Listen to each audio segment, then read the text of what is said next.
Hello happy souls, welcome back to my channel. This is Charlotte with Happy Twins 1111. I've got another lovely juicy reading for you today, but before I begin, just a big welcome to all of my new subscribers and also a very special mention to those of you that have been sending prayers to Mark Brett. Now, if you've been following my community page, you'll know that Mark Brett is someone that I don't actually know, but I received a text message one afternoon a couple of weeks ago from a very dear friend, a Reiki Master that I do a Reiki swap with, asking if I would send healing to Mark Brett. And at the time, he'd been given just 1 to 2 hours to live, and his family rushed to the hospital to be with him, and no one was really expecting a great deal. But when that call came, I put the message out on my community page that if you could spare a moment to send healing, to send prayers, to send your good wishes to Mark Brett, because he was in a really serious condition. And the response to that call was incredible. It's making me really emotional thinking about it, but so many of you took a moment to send healing and to send prayers, and I tuned in at the same time, and the waves of love was just incredible. And despite suffering from sepsis, multiple organ failure, Mark continues to recover. And every day, oh my God, sorry, it's so moving. Every day he improves. And despite the doctors preparing his family for the worst time and time again, and, you know, really affirming that people don't recover from the infection when it's got this bad, Mark continues to be well. And so many of you have reached out. Ella, who works with the quantum feedback machine, the SKIO, she's been sending healing through that as well, and it's just making the most tremendous difference. And so I just wanted to take a moment to thank each and every one of you. And Ella, every single one of you, just thank you so very much. Mark's family are deeply grateful to every single one of you. It really is a miracle, and it just really proves the power of collective healing and how much we can actually achieve when we share love together. When I spoke to Ella about it this morning, she said to me, doing work like this, it makes living more beautiful. And that really moved me, because it's so true. And I'm so grateful that we can come together in that way. I'm so grateful to be here helping you and helping each other. It's so very special, this community. So I just want to extend my deepest gratitude to every single one of you. Thank you. Thank you for being here. Thank you for sharing your good wishes. Mark's still in hospital. He's still fighting. So if you do take a minute to send your love, to send your prayers and your healing, I thank you again. Together, I really think he's going to come home. And that's just an absolute miracle and such an inspiring thought. I can't wait to meet him and to tell him about all the help that you guys have been offering. So thank you from the bottom of my heart. Whew, wow. Super emotional. Okay. Let's move on. Just trying to compose myself now. So I've got 3 piles for you today, happy souls. And we are asking, what is your person thinking and feeling? What's in their head and what's in their heart as far as you're concerned? So take a moment to hold your person in mind and ask for sign if you feel good about doing that. It just helps to really anchor the messages you receive. You can ask for an animal or an object or a phrase or a symbol or numbers, whatever works for you. It just helps to validate the messages that come through. The first pile is the Crystal Unicorn Tarot with this Amethyst. And the second pile is the Starseeker Tarot with Celestite. And the third pile is the Starchild Tarot with Rainbow Moonstone. So the timestamps are in the description box below. If you're drawn to more than one pile, it's just that there's messages in more than one pile for you. But please remember, these are general readings, so they're not going to be 100% accurate for everybody. It's really important that you apply a high level of discernment and take what resonates for you and leave what doesn't. So take your time choosing. There's no right or wrong way. Just see which one you're drawn to. You can go straight to your pile from the timestamps in the description box, and I will see you at your pile. Hello, part one. Welcome to your reading. You have chosen the Crystal Unicorn Tarot with this piece of amethyst.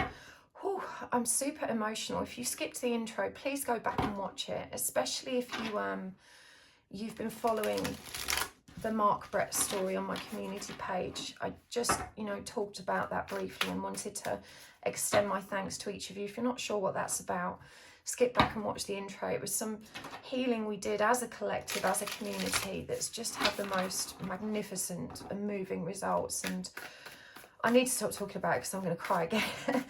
But thank you to every single one of you. It really is so very special to work with you in that way. I'm so very grateful to each of you. Anyway, let's do this part one. We are asking today, what is in your person's head and what is in their heart? What do they need you to know about how they're thinking and feeling about you? And when I do these readings, I like to remind you why we ask this question. In truth, it's because we're in pain and we're hurting and we need that reassurance, but also because we're not confident or brave enough to ask this person ourselves. We don't feel safe in doing that, and that reveals a lot about how we're feeling, and what we need to work on. So even though I provide these readings to help bring you that reassurance, I also focus on what you need to know to help you overcome that insecurity, to help you find that sweet spot that helps you progress in your own healing, and to I guess help you restore a healthier state of being so you can feel better. So I really hope you enjoy this. I get a lot of crap, to be honest, for my readings sometimes, because they can be quite triggering and not everyone is ready to hear about themselves, but it's just how I read. It's how I'm guided to read. And I really hope it helps you. So let's do this. What's your person thinking and feeling? We're going to see what's in their head first. I'm going to use oracle cards and charms as well. There will be an extended reading today, so if this resonates, the link for that is always in the description box below. This is the Crystal Unicorn Tarot, which is absolutely adorable. I do work with reversals. Don't worry though, they're not a negative thing. A lot of people panic when they see reversals. I do see comments of people complaining about it, but it's not a negative thing. It's just another perspective and way of reading the cards. Okay. They've turned over, so we're going to keep them. We've got the King of Cups, the Eight of Swords, and the World. The Ten of Pentacles in reverse, and the Seven of Pentacles in reverse. So what's in their heart? We've got the Nine of Pentacles in reverse, the Magician, the Empress in reverse, the Knight of Cups in reverse, and Judgment. So let's get some oracle cards as well. This is the Goddess Power Oracle.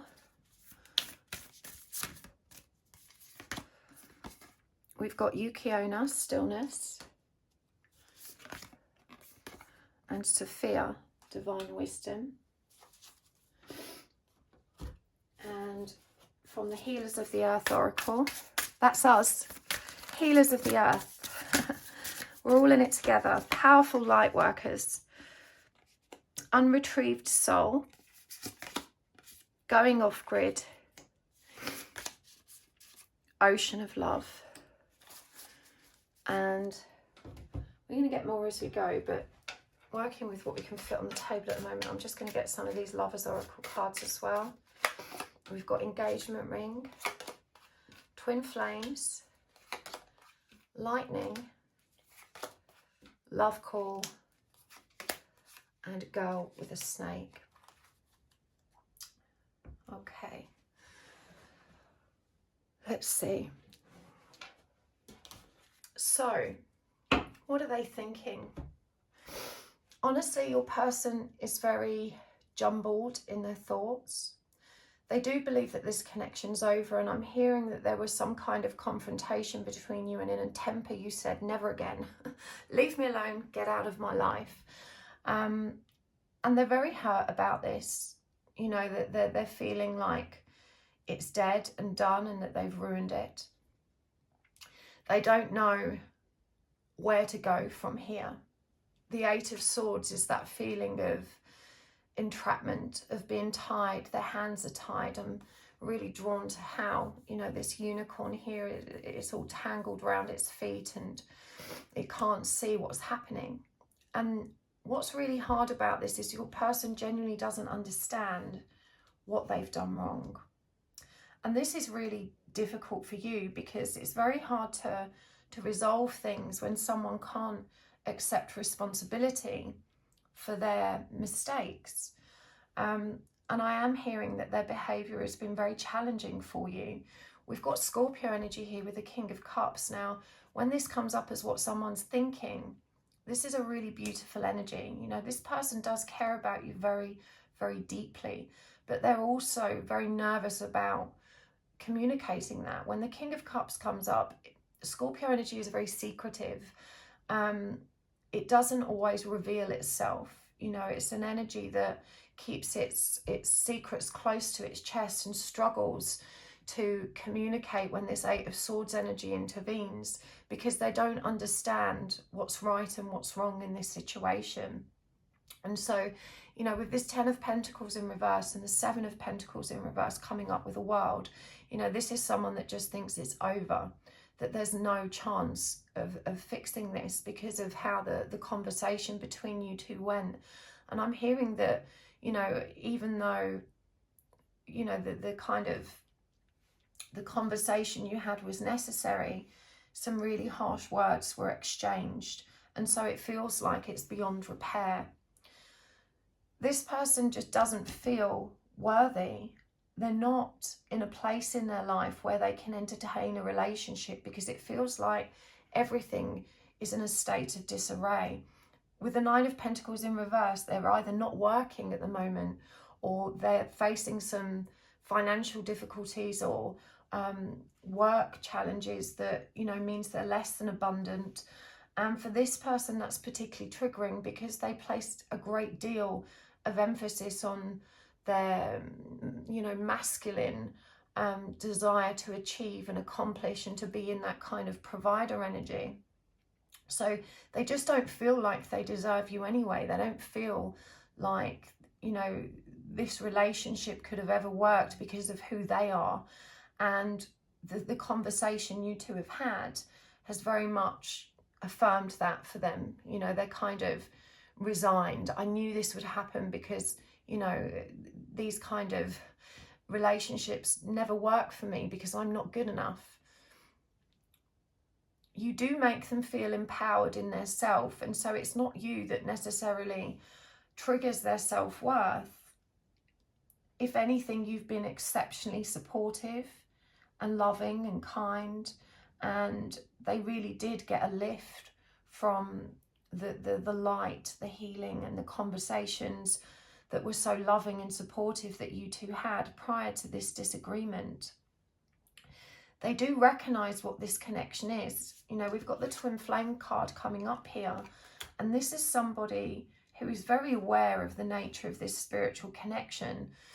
They understand what it means and what's meant to happen. They understand that each party is supposed to heal. And so in that awareness, they are quite rightly feeling that you are probably in distorted energy, you know, that your divine femininity is on the wobble. And I just want to make that okay for you, because learning to be in surrender energy, you know, learning to accept what is not something that just happens like that. It's like learning to walk a tightrope.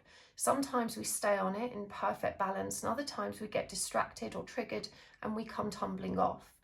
And so it's very difficult to hold that perfect state of balance, standing in our power, and there's no shame in falling off the wagon, falling off the tightrope. But they do understand this, and so there's a great deal of forgiving energy behind this, and even though the conversation you had was really challenging for them and perhaps somewhat harsh, they're not holding any grudges. They feel that it was very much deserved, even though they're still not comprehending how they've hurt you. They just can't get their head around that. But they recognize that, you know, you needed to pull back and it was what's right for you, and they don't resent that. And they do understand what's happening. They understand that you're struggling, you know, to just balance yourself. There's no sense of entitlement here. You know, this person isn't sitting in that energy of, I deserve better, or you were out of order. You know, they know that you're doing your best. And even though they don't understand how much they've hurt you or why you're so hurt, you know, that doesn't mean that they're not sorry. In truth, they don't understand because they don't have the emotional intellect that you've developed yet. It's not to say they can't. My throat chakra is really tickling. I don't have a cough today. But what I'm hearing is that they just struggle to express and articulate themselves. And you're very, very good at that. I need to cough again. Pardon me. They need to grow in to that energy. You know, they don't have the capacity for deep understanding when it comes to matters of an emotional nature, because everything is so confused and tangled up. Their own insecurities, their own negative self-talk trips them up and gets in the way of them interacting in a meaningful way. But again, this King of Cups energy demonstrates that the depth of love that exists in this connection. You know, they do see you as the love of their life, is what I'm hearing. We've got this engagement ring here: partnership, eternity, completion, and union. And I'm hearing this was very challenging for them in the beginning to recognize the nature of this spiritual connection, this twin flame thing, the fact that it's an eternal bond. You know, they found that really difficult because it made them feel out of control. And for a Scorpio, that's a really challenging energy to deal with here. Now, your person might not be Scorpio, but you know, they're showing up with Scorpio energy here, and it just feels like they gave up so easily, not because they didn't want you, but because they felt it was actually kinder to let you go. You know, they heard what you said about how they've been hurting you, and they don't want to hurt you anymore.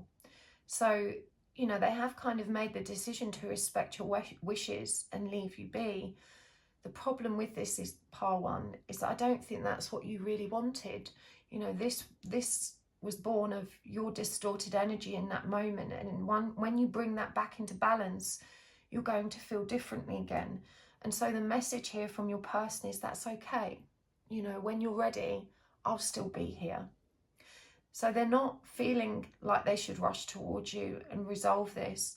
You know, they feel like they need to respect your wishes for now and give you the time and space to come back into balance.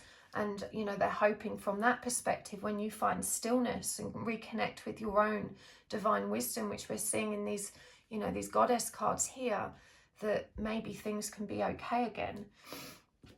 This was really sudden and unexpected for them. You know, we've got this lightning bolt. It says sudden change, shocking news, surprise epiphany, upheaval and transformation. And, you know, Arthur is reminding us, Arthur's my spirit guide, by the way, if you're new to my channel. He's reminding us that everything is as it's meant to be, that even though this feels like an absolute catastrophe, you're both learning very important lessons through this process that serve you both and ultimately, you know, help you both grow and move forward and figure out what's right and what's wrong for yourselves as individuals. The part your person struggles with the most is the call to their soul. You know, this Judgment card, you know, this represents awakening, and we can see here this angel is calling people from the dead. And even though they're not dead, they're unawakened, they're sleeping, you know. And so the twin flame connection asks your person to grow, and they're simply not ready to do that. The clarifying oracle card here is the girl with a snake, empath and narcissist paradigm enable and boundaries. And in truth, this is what you guys are experiencing conflict around. You know, you, the viewer, are very much conditioned to operate from this empathic paradigm, and your person has a lot of learned narcissistic behaviors. Now, this doesn't mean that they are a narcissist. It's probably the case that they've been raised in and around narcissistic environments, you know, with parents or siblings or, you know, primary caregivers demonstrating a lot of narcissistic behaviors, which they've then learned to use themselves to get what they want. And so a lot of this conflict that has come through is connected to this. Your person struggles to be accountable for their own behaviors, you know, and they're not recognizing how invalidating their communication is. And they might say things like, I am sorry you felt that way, rather than I'm sorry I hurt you. You know, that's when we say I'm sorry you feel that way, it's not really an apology. Yeah, it's acknowledging your feelings, but it's not taking responsibility for them. And so that's a kind of classic example of what might rile you with this person and how it leads to that confrontation. I'm sorry you feel that way. I'm sorry that you know, you're feeling that, or, you know, it's just very invalidating. And they may have used terms like, you're exaggerating, that's not how it is, stop being silly. None of which actually helps to resolve the problem or even acknowledge the issue. And so I understand why you've lashed out and you've lost your temper. And, you know, I feel like you feel that you let yourself down in that moment because you were triggered, you fell off the tightrope, you fell out of alignment, and you perhaps reacted in a way which, you know, wasn't as loving as you would have hoped that you could behave. This person does struggle to keep a lid on the communication at this stage, even though they're resigned to this energy of, you know, I need to leave this person alone, I need to let them heal, and, you know, to have the space to come to terms with everything and get back into balance. You know, they are thinking of you, you know, that there's a huge part of them that is obsessed with the idea of reaching out, but there's an enormous and powerful self-restraint here that holds them back because they just want to respect, you know, your wishes, and that they don't want to push you. Unretrieved soul, lost self, lack of grounding, out of body. Your person's not in a good place. You know, when this card comes up, we've got unretrieved soul. We see that they're ignoring the call of the soul, that they're refusing to invest in their own healing in this way with the Seven of Pentacles reversed. You know, they're not in their body. This person is asleep. They don't see what you see, and they can't feel what you feel. When someone's not grounded, they are disconnected from their own truth and their own reality. And so it's very hard for them to see the woods for the trees. And so even though it appears like this person doesn't care, isn't making an effort, isn't choosing to grow, in truth, they're so disconnected from who they really are that they don't know how to step into that energy yet. And so you are being asked to judge them a little bit less harshly, to recognize that everyone finds their way to healing at their own pace. They have to be ready and they have to be willing.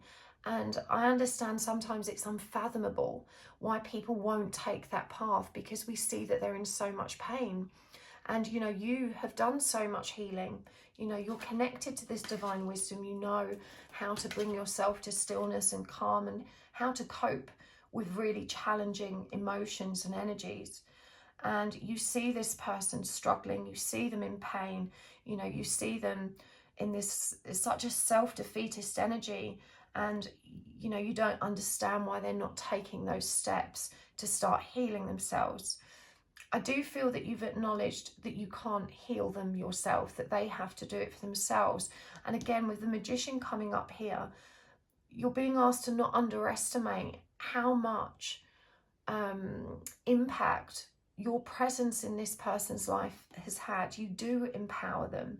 You know, when they're with you, when they're in your presence, when they're receiving your love, when they're, you know, reaching out to you for that support, they do feel lifted.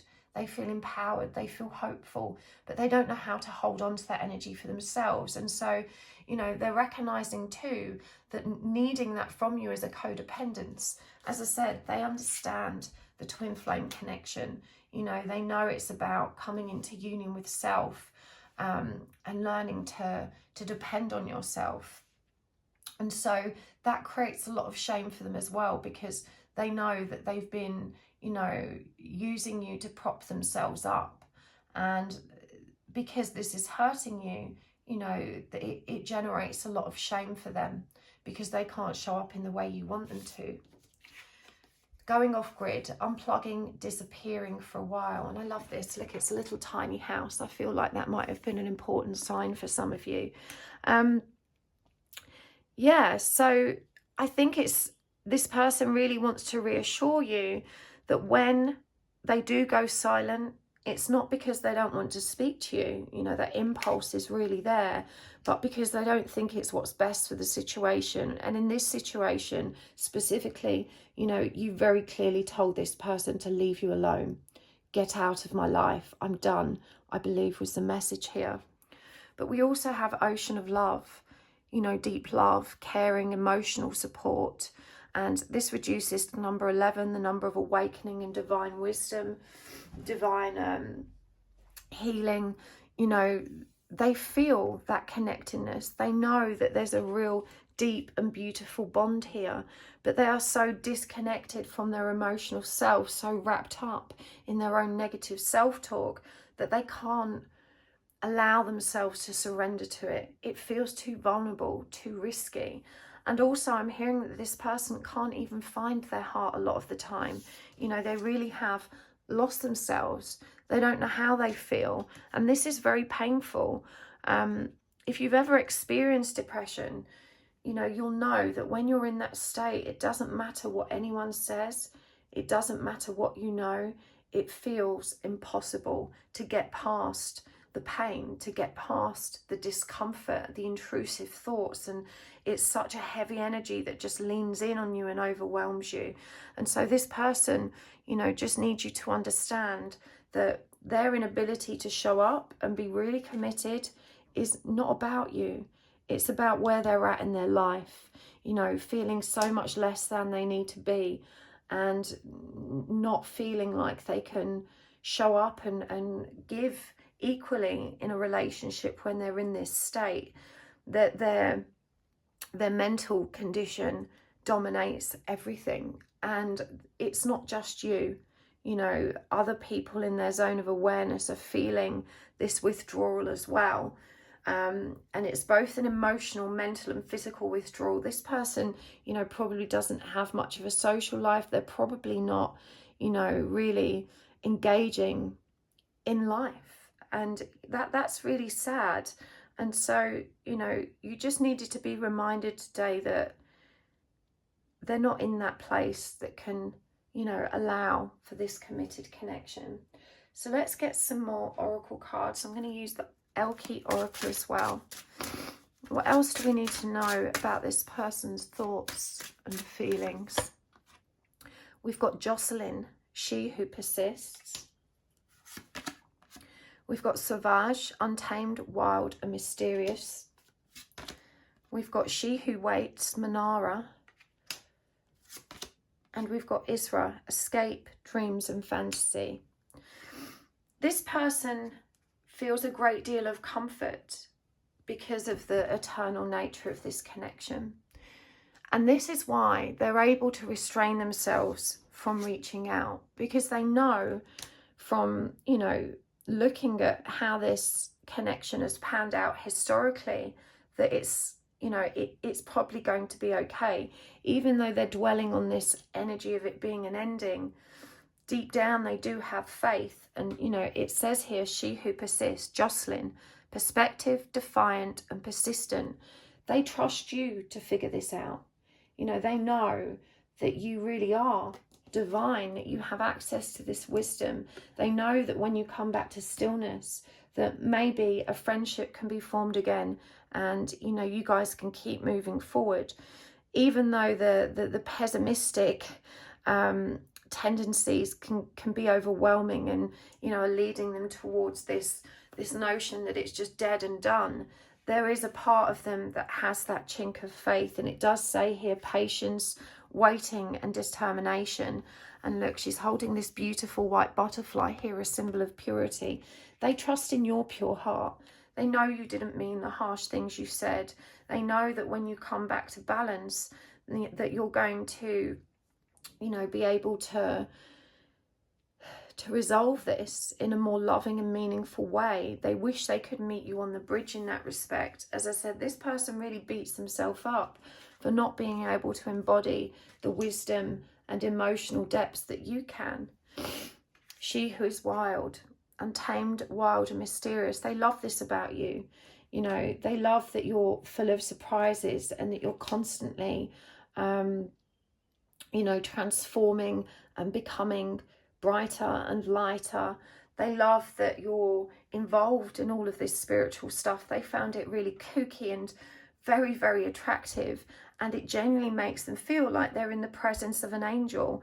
You know, you must believe that they trust you, they value, they see the light in you, and, you know, they're just going to patiently wait until you're ready to reach out again.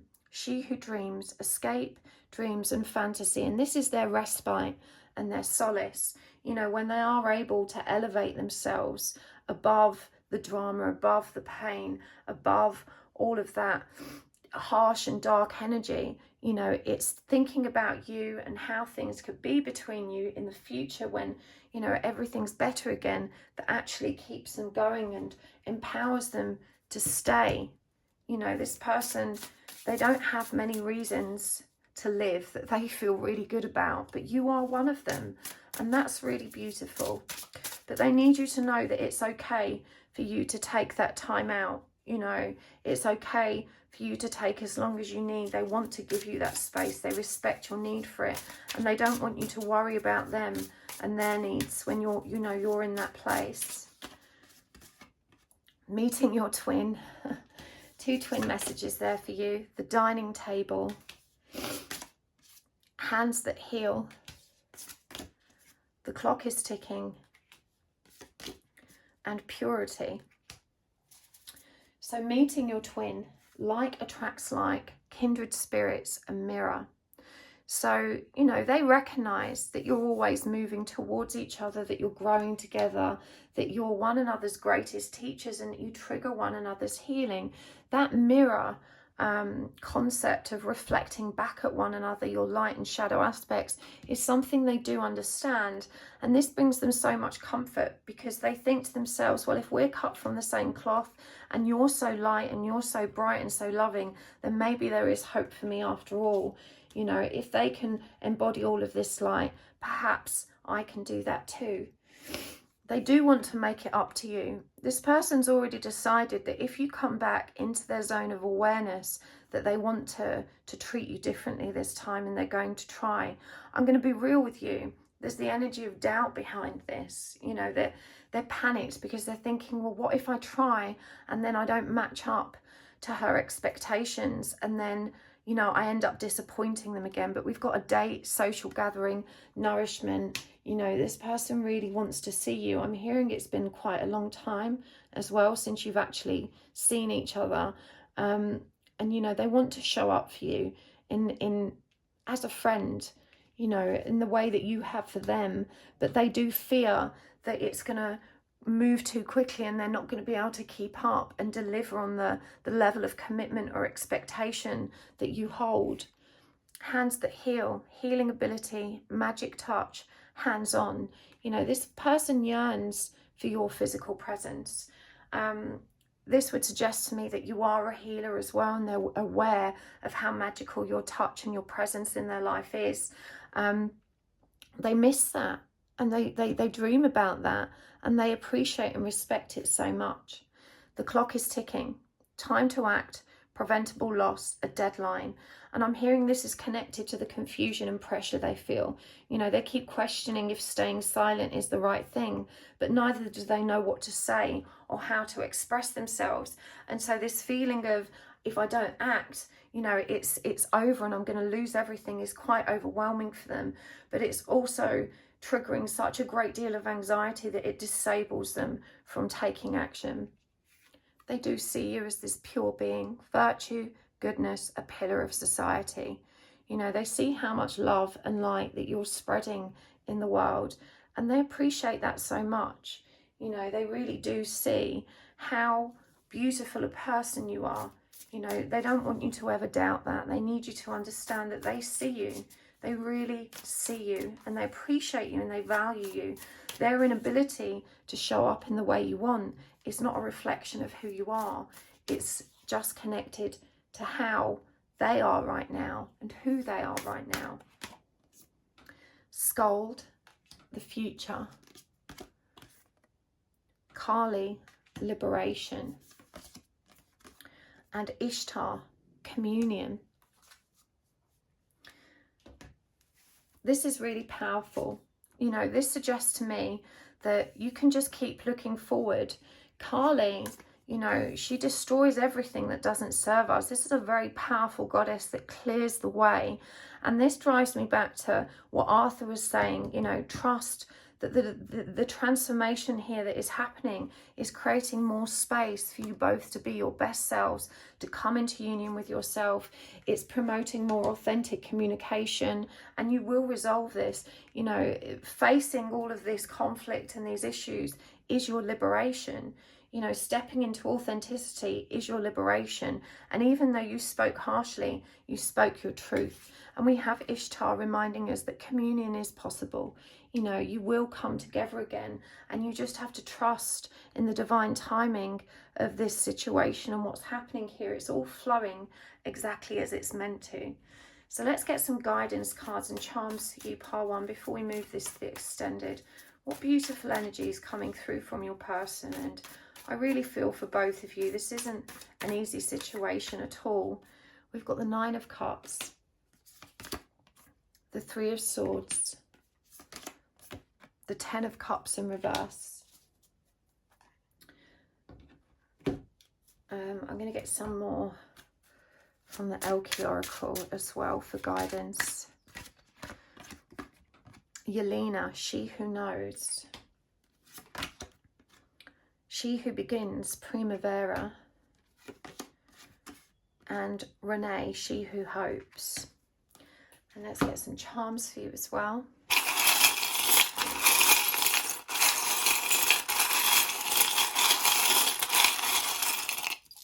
Okay, what have we got here? So many of the same charms come out recently. Living in perpetual sin. I'm trying, and that's enough. Everything will be all right. The yin yang whales. The light bulb. Another yin yang symbol. So many twin flame symbols for you guys. Black like my heart. The loner club. The gramophone. And finally, the tape measure. So the guidance for you, Pile 1. The 9 of Cups is all about self-fulfillment. If ever there was a card that symbolises coming into union with yourself, it's this one. What we see in the traditional Rider-Waite is a gentleman sat, he's got his 9 cups laid out, ready for a party, but no one's arrived yet, and he looks so happy and so satisfied. And the story behind this card is that even without the companionship, love and support of others, this person has all the emotional reserves that they need to be happy in their own company. 9 is connected to hermit energy, the power of solitude. And so when the 9 of Cups comes up as guidance, this is asking you to balance your own emotional self. It's asking you to focus on coming into union with self, to giving yourself the love you need so that you can move forward and, you know, really start to conquer you know, this imbalance that you've been facing. The 3 of Swords draws your attention to unhealed wounds. This is such a very painful energy. I'm hearing that both of you have suffered a great deal of betrayal in the past, and that these wounds really feed into how you interact with one another. You know, that fear of deceit and betrayal rearing its ugly head again. And so, you know, this clouds everything. It clouds both of your judgment, and it filters into all of the communication that you share. So I'm really guided to how this heart demonstrates all the chakra colors here, you know, that you need to focus on healing at an energetic level, past life regression, or even this life regression. But regression therapy is indicated here to help you connect with the deeper rooted wounds that are disabling you from showing up in an authentic way. When the Ten of Cups comes up in reverse, this is a really clear message. Until you balance the Nine of Cups energy, you can't have that Ten of Cups union. And, you know, that is the nature of the twin flame connection. We have to come into union with self. So long as there's a desperate need and longing and chasing and runner energy, the energy can't come together. You know, it's like two magnets. When you turn them the wrong way round and try and pull them together, they don't actually magnetize each other. They repel one another. And, you know, that's what's happening in your connection right now. Because the energy is imbalanced, union cannot actually happen. So the Ten of Cups, you know, when we unblock this energy, of course, it's a progression of the nine. When we achieve union with self, we actually prepare ourselves for happy, healthy relationships. You know, we prepare ourselves to union. So this is where you're being asked to place your focus, to resolve the wounds that are actually in both of you. But, you know, through healing yourself, you empower your person to heal themselves. Energetically, you are cut from the same cloth. So even though your healing won't entirely resolve their wounds, it will inspire and support them in healing themselves. She who knows wisdom, clarity, and resolution. You know, you have got access to so much more divine guidance and wisdom than you allow yourself credit for and to tap into. You know, the way to clarity is to absorb yourself in stillness and meditation, and from that place you can find a resolution, and you will. Primavera actually means spring in Spanish, and this says launch, actualize, and potential. Now, the spring equinox is almost upon us. We're seeing all of these butterflies here, which are symbols of transformation. And I do feel very, very strongly that, you know, you're going to see a huge turnaround in this connection by spring. But to actualize, you know, those powerful energies that are going to lead you back to some kind of communion, you've got to start focusing on stillness and wisdom and your own healing and bringing yourself back to balance. She who hopes. Renee, love, hope, and relationships. This is a beautiful card to come up for you. You know, this inspires the kind of optimism that you really need to help drive you forward. You know, this is your spiritual counsel saying, stay with this. It's going to be okay. And indeed, you know, this message here from the charm, everything will be all right. And as I said, deep down, your person feels this too. You know, even though they get tangled up in the same panic, anxiety, and intrusive thoughts and pessimism, they do have also this little chink of faith that it's going to be okay. They are trying their best. And even though that doesn't feel like it adds up to your sense of value right now, they're asking you to accept that it's enough. They're giving what they can give. You know, that, pardon me, they're digging as deep as they can. It's not like they're out there chasing other skirt. You know, they're not rejecting you because they're playing the field or they've got, you know, lots of distracting, fun things going on. This person is withdrawn. You know, they've withdrawn from life, withdrawn from relationships because their heart is hurting. You know, they're in the dark right now, probably a dark night of the soul. So you're being asked to be more measured in your approach. And we see here the numbers that are highlighted are 4, 5, and 10. Now, 4 is the number of the divine masculine, the emperor. It's the energy of stability, balance, and control. 5 is the Hierophant. It's the energy of transformation, change, and higher learning. And of course, 10 is completion. It's union energy. So, you know, this is reminding you that when you take your time rather than trying to skip chapters and you trust in the forward momentum of the journey, you know, you are constantly being moved to exactly what you want, you know, to keep lighting yourself up, to keep lighting up the world around you, that you are on the right path. Living in perpetual sin. I'm hearing that your person does have some addictions. You know, this could be substance abuse, it could be gambling. You know, they have these very distracting, unhealthy coping mechanisms that help them kind of, I guess, ignore themselves, ignore their pain. And so, you know, you mustn't underestimate how hard this person is trying to kind of just pull themselves out of that rut. And even though this isn't a healthy coping mechanism, you know, it is one that kind of helps to keep them level. Again, 2 twin flame symbols coming up for you here, yin yang. And the whale in particular is a creature that has the biggest heart in the animal kingdom. Literally, of all the mammals, the whale has the biggest heart. So much love here, and so much astral telepathic communication. Of course, when we think of whales, we think of music, you know, in the way they communicate in another worldly way. And I'm hearing that this is particularly powerful for you two in your connection, and that you've kind of cut off from engaging with your person in that way, and they're really longing for that astral interaction. It brings them so much comfort. Music is definitely significant for you two. You know, whether it's songs that you've shared or songs that keep coming on the radio, you're being asked to pay attention to the music that presents, that helps you understand what they're thinking and feeling and how to navigate, you know, this really challenging journey. So I really hope that was helpful for you, pile one. I'm going to take this over to the extended now. You can find the link for that in the description box below.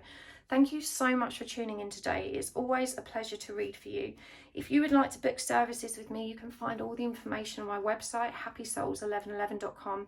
There are still a few places left for my twin flame healing workshop, which is coming up towards the end of the month. And you can also book spirit release therapy with me at the moment.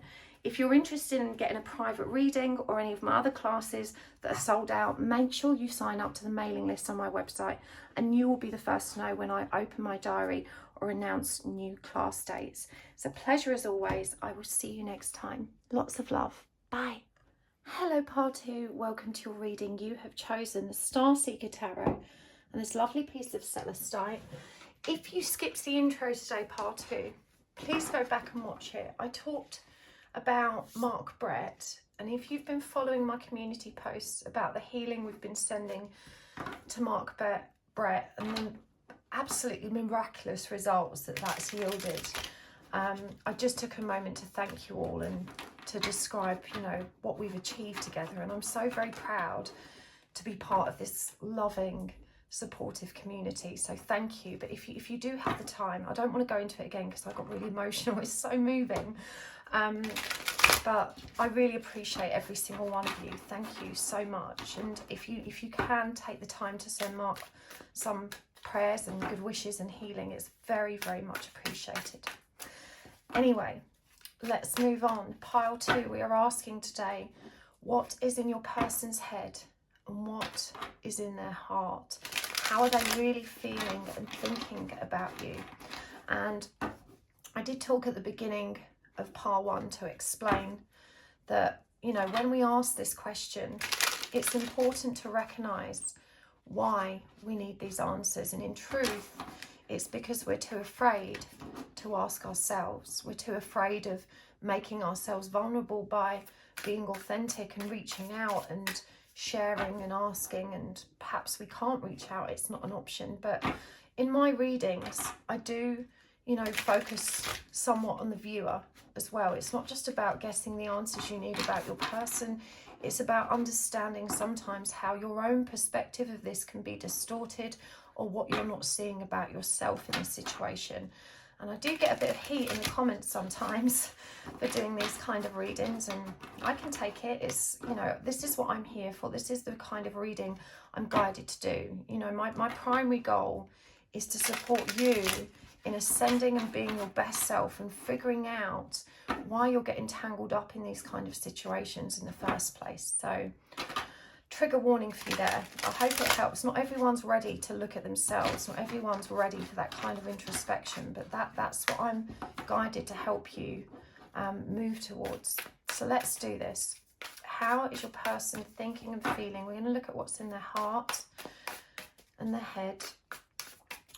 And I'm going to use a ton of oracle cards and charms. There will be an extended reading today. For those of you that resonate with this one, the link's always in the description box below.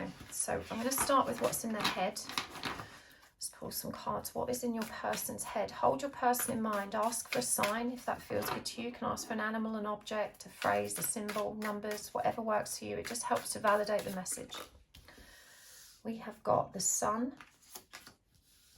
the Four of Swords, the Two of Cups, the Five of Wands in reverse, and the Tower in reverse. And what's in their heart? The Magician in reverse, the Seven of Pentacles in reverse, the Seven of Swords, the Ace of Wands, and the World in reverse. Now don't worry about reversals, it's just how I read. It doesn't mean it's negative. A lot of people panic. It's just a different perspective. And from the Goddess Power Oracle, we've got Yi, the Sun, and Benzai Gen, Beauty. From the Animal Spirit Oracle, we've got Ant Spirit and Turtle Spirit. And from the Healers of the Earth Oracle, Pick Your Sword, Ice Fishing. And finally, from the Lovers Oracle, we'll get more cards as we go. From the Lovers Oracle, we've got Clock, the Phoenix, Karmic Relationship, Lightning. I feel like we need one more. Well, that wanted to turn over, so we'll take it. What is it? Seduction. Okay.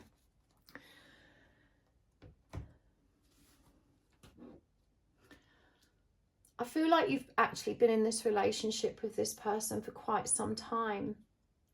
And in recent months, you've just not felt as connected. You've not felt as satisfied or fulfilled. And I'm hearing there's a lot of guilt around that, because this person is very loving and very kind and very genuine. And there are so many things about this relationship that you really appreciate. But in truth, this person, they don't have the capacity to love in the way which you love. It's not that they don't love you or don't care, but some kind of truth has been illuminated for them in light of this relationship that you're having. I'm hearing that this person has a great deal of sexual fear, and they really struggle to discuss this with you. And your body reveals what your mind and heart doesn't want to acknowledge, because you're no longer feeling the attraction to this person. And they are attracted to you, and you may feel that their sexual rejection of you is about you, because they're not attracted to you, or because they just don't like you in that way. And I'm hearing that's not true. But this person's still recovering from something, and I don't think they're even aware of what that is. This is a really deep-rooted wound in their past, probably childhood. And so this relationship, it never seems to progress in a meaningful way. It's like you're best friends. You love each other very dearly. And as I said, there's a lot of really beautiful things here that keep you glued together. It's not even like there's any conflict, it's not even like there's any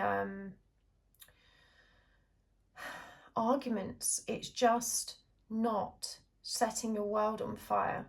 And you can't help but think that this person is not being honest with you, is tricking you, doesn't feel the same way, or is leading you up the garden path. You feel incredibly torn about how to move forward. But they are not thinking any of that. They are just very scared to confront the wound that lies beneath all of this these blockages, these obstacles that stand in the way of you two really having a fulfilling connection, and they're not ready to face that. They're so very scared that if they are honest with you, that you'll leave and that it will be over, and they don't want it to be over. But they don't know how to fulfill you in the way you want. They don't know how to express themselves romantically or sexually. We've got the Magician here in reverse. You know, they don't feel empowered to step up and be that very masculine, you know, very strong presence in this connection. And because they're still going through this process of recovery that they don't even understand themselves, it may feel like they're just not investing in you, in the connection. And they do feel deceitful. You know, they feel deceitful not being able to discuss this with you and not being able to be honest. But they're not playing games. You know, with this Ace of Wands here, this very much does feel like they don't know how to address this. They, you know, I think when men feel sexual fear or a loss of libido, or, you know, they can't face those conversations because they're so very triggering. You know, the masculine energy has very fragile ego, and it defies everything that masculinity is meant to be. And so this is a very difficult and challenging energy for them to face. They don't know how to open up. They don't know how to discuss it with you because they feel so scared. They don't want it to be over. And yet it feels like that would be inevitable, you know, if they spoke to you about it. And yet what they're not seeing is that in not speaking to you about it, they're kind of making it even more inevitable. And again, I feel like you're just so torn because there are so many wonderful things about this connection. But, you know, you want to be seduced. You want to be made to feel desirable and special. You want your person to be attracted to you. And that lack of desire on their part kind of squashes your desire. It makes you feel like, you know, you're not enough, and you can't help but think that it's because of you and because of how you're showing up. I hear that you are yourself a light worker or a healer, and so you've been focusing very much on trying to heal yourself. You've taken on a great deal of responsibility for this problem in your connection. And so the message here is that, you know, this isn't your problem, and that actually it's probably not something that you can heal. Now, we have got the karmic relationship card here. Letting go and loving you. Fleeting triggers, turmoil, resentment, lessons. And this person feels your resentment. They know that they're not being honest and that they're not being authentic, but they don't know how to navigate this without compromising themselves, because it just makes them feel so vulnerable and so worthless. I'm hearing that the clock's been ticking on this relationship for a while, and your person feels that. They know that you're getting restless. They know that you're getting bored. They know that you're feeling rejected, and that really hurts them. I do feel like with this lightning bolt coming in here and this sudden unexpected change, we've also got the Phoenix, which, you know, can indicate a transformation or changing of minds and hearts, that something has occurred in your connection which has kind of forced the issue recently. I think maybe you were thinking of moving in with them. You know, there was some kind of opportunity for progression that you decided wasn't right for you, that you need to take more time, that you need to reflect on what's happening here, and try and figure it out. Because, as I said, the message here is that your body is revealing what your heart and mind does not want to acknowledge. And you're assuming that you don't feel any sexual charge in this connection because of you. But in truth, I think it's because you're not as in love with this person as you think you are. It's not the relationship that's meant for you, but because there are so many wonderful and positive things about this person and the time you share together, it's incredibly hard to let go. Now, the sun has come up twice for you, you know, and I feel like I'm not sharing anything you don't know, but maybe your friends or the people you've discussed this with and your person, you know, they don't have the courage to be honest with you. And your person certainly doesn't have the courage to be honest with you, because they don't know how it's going to be received, and they just can't see a happy ending coming out of this once, you know, it's out in the open. In truth, you know, the physical connection we share isn't the most important thing. But as I said, I feel like this relationship is karmic. It's meant to teach you. And through this experience, you've learned to love in a really unconditional way. You've learned to put aside your own needs and to see the light in this person regardless of how unfulfilled you feel.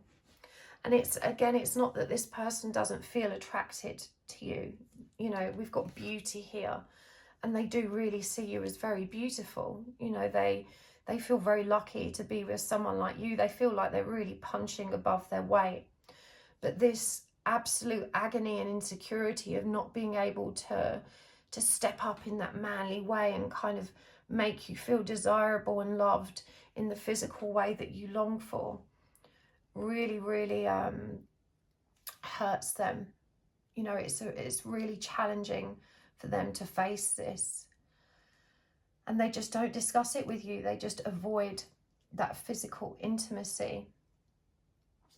It says, take a stand, be heard, and support a cause. Pick up your sword. And remember, swords are a symbol of truth. They're a symbol of truth and authenticity. And this person I'm hearing is constantly teetering on the edge. And we see, again, in this Four of Swords here, you know, all of these kind of swords dangling tentatively from the tree. It's kind of like this, you know, this challenge stares them in the face on a daily basis. And they're constantly trying to think of ways to illuminate the truth, to broach the subject, to talk to you about it. But they end up staying hidden and just continuing to show up in the way that they can. Because again, you know, there's so much anxiety and unhelpful, very limiting thoughts around how that's going to be resolved. I feel like for you, you know, there has been this breakthrough, and this person recognizes, you know, your increasing ability to read into the situation in an accurate way. You may have tentatively touched upon it, but it's never quite come out in the open. It's like you both dance around the issue, you create space for one another. But again, there's so much warmth, support, comfort, and love in this connection that you're more likely to just brush it over, to ignore it and hope it gets better or repairs itself. There is a third party interference or some kind of temptation here. And I'm hearing that this triggers a lot of guilt for you because, you know, in the absence of the loving and intimate relationship that you need and want, you find your mind drifting towards, you know, other people that may kind of inspire that desire in you. And that makes you feel so tremendously guilty. Your person doesn't realize this about you. You know, this isn't coming up. And so, you know, the message here is that no one wants to think of their partner lusting after someone else, especially if they're not able to bring them that pleasure themselves.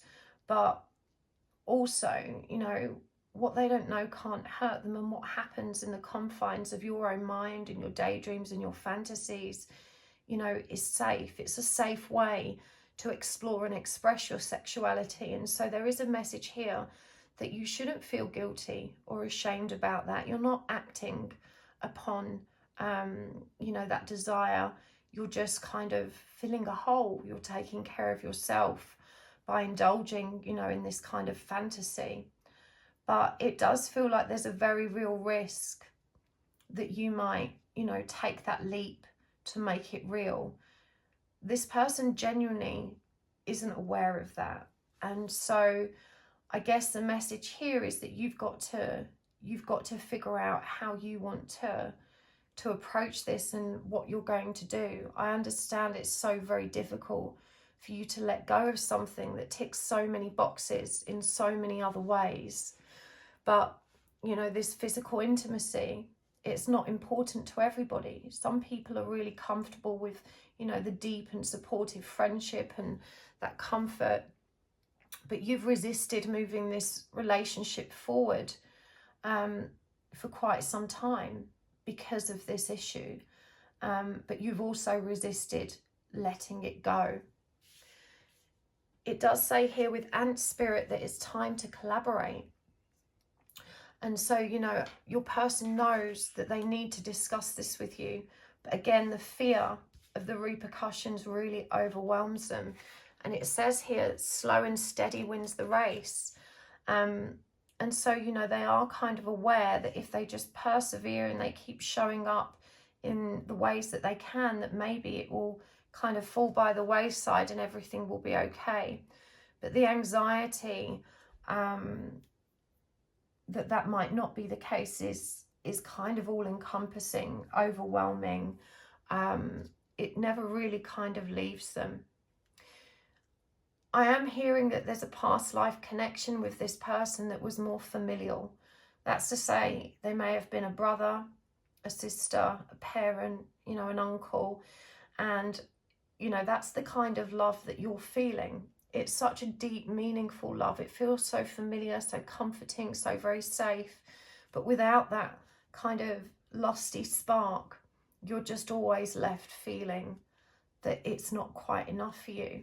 And that makes you feel terribly guilty, like you might be, you know, shallow. And it's not shallow. It's not shallow to have, you know, those sexual needs and to want to express that within a loving relationship.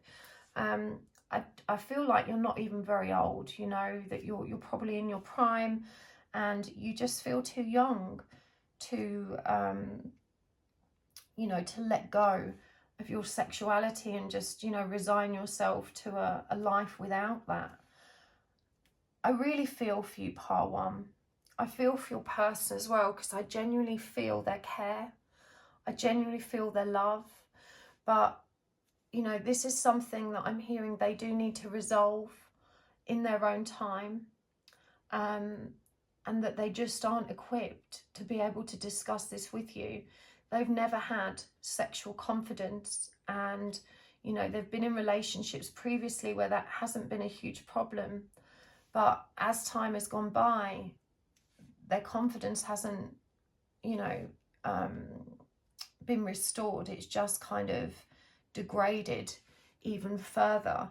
And because you are such a desirable, lively, vibrant and very sexy person, you know, that they're now feeling that pressure to perform. And, you know, in some ways that kind of exacerbates the problem for them.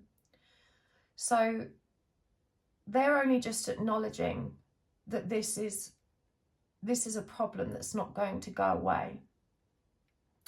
They're constantly thinking of how they can show up truthfully and more authentically, how they can illuminate the truth.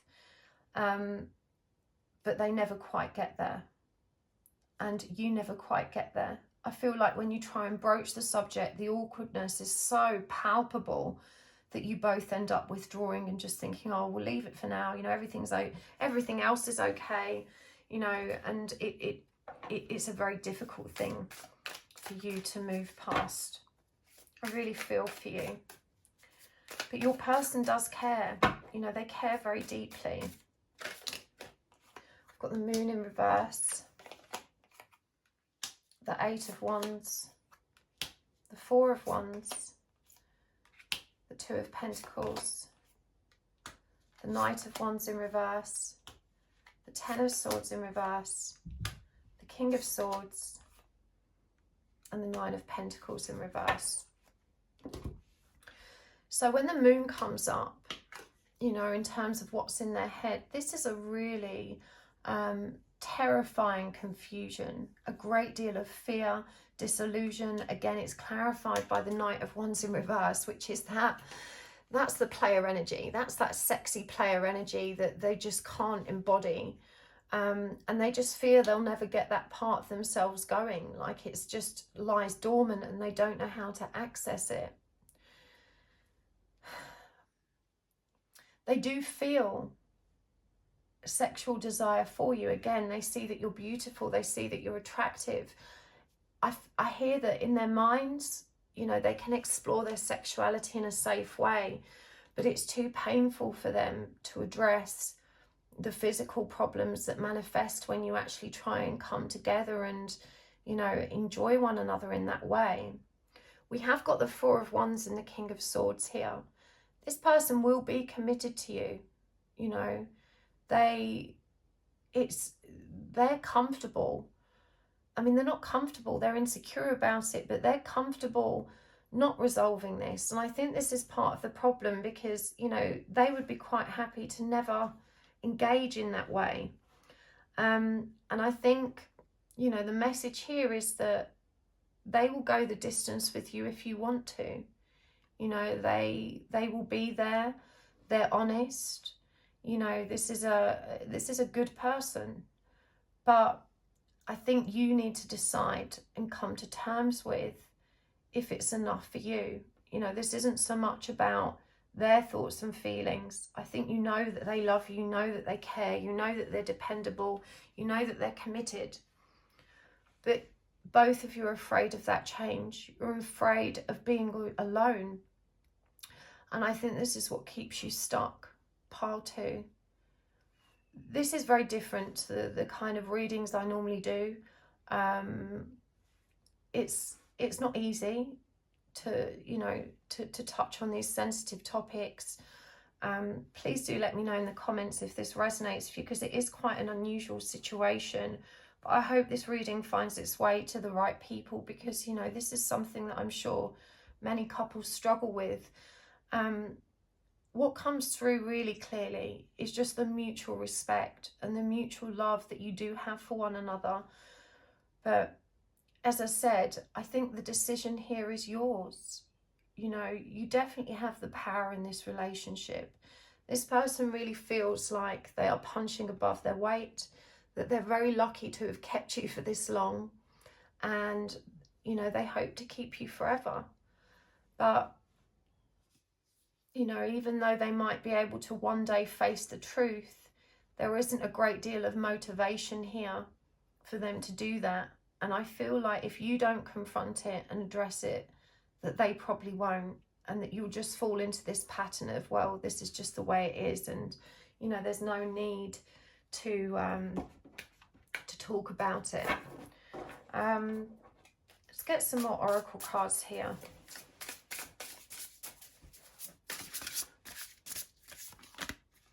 We've got Anonymous, Masked and Hiding, 2020 Vision,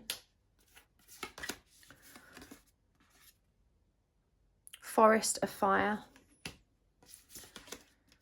and Shaky Foundation. And I'm going to get some more, oh, just dropped my chair, some more animal spirit cards.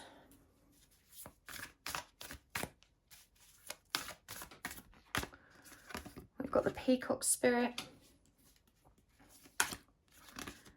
Eagle Spirit, and the Bobcat Spirit.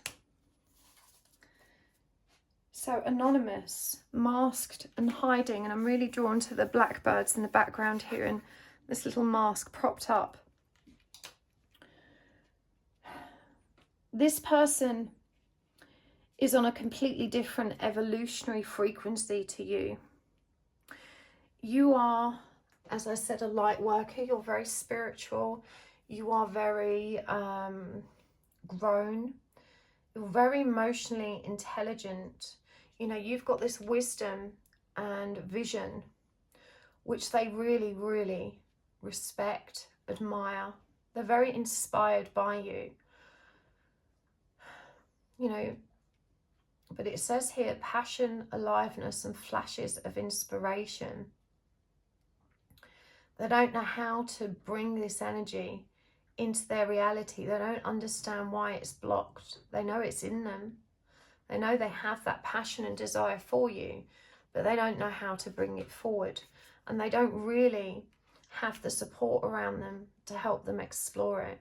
You know, they've always felt very unsteady. They've always had a weak sense of self. And so, you know, there's a lot of codependent energy here. They define themselves by the people around them, you know, by the relationships they're in. And that's the polar opposite of who you are. You don't need another person to define you. You know, you're comfortable stepping into your own power. You know, it says here, let it shine. And the peacock spirit is all about that showman energy, about showing the world what you've got and getting out there and, you know, making waves. And they don't have that energy. It says spirit has your back. And remember, eagle energy is about higher perspectives, messengers from spirit. It's about high learning and seeing things from a more grown perspective, from a higher advantage. This is a number 23, which actually reduces to 5, the number of high learning and transformation. And so you're really being guided, you know, to focus on your own inner guidance. The bobcat spirit reminds us that life is a mystery, that we can never really know how things will work out or how we will feel. And so you have to make your decisions by how you feel in the present. We can't what if and, you know, think about how we might feel in the future, because we simply don't know. And for those of you that, you know, have been around more than a couple of decades, history will have taught you that how we feel today is not necessarily how we'll feel next year or the year after, that everything is transient and changing. So I feel like, you know, the message here is for you to go with the flow and to continue tapping into your own guidance. But you are being asked to review and be honest about who this person really is and what they are able to offer you. And if you can come into some kind of acceptance around that, then there is definitely hope for this connection. But my gut feeling, pile 2, is that this is just a learning experience for you. This is not your person. This is not your happy ever after. And this is why you feel that constant niggle. And, you know, you stop yourself from walking away because of the guilt and shame that I'm just being shallow, I'm throwing away something good. But as I said, I don't think you are. I think you're just recognizing that, you know, this isn't for you, and that's okay. You know, there is no guilt or shame. You don't have to dwell in those energies. We've got revelation. We've got white buffalo woman, reverence. And we have got Freya, radical acceptance. So again, so many cards here connected to truth. I'm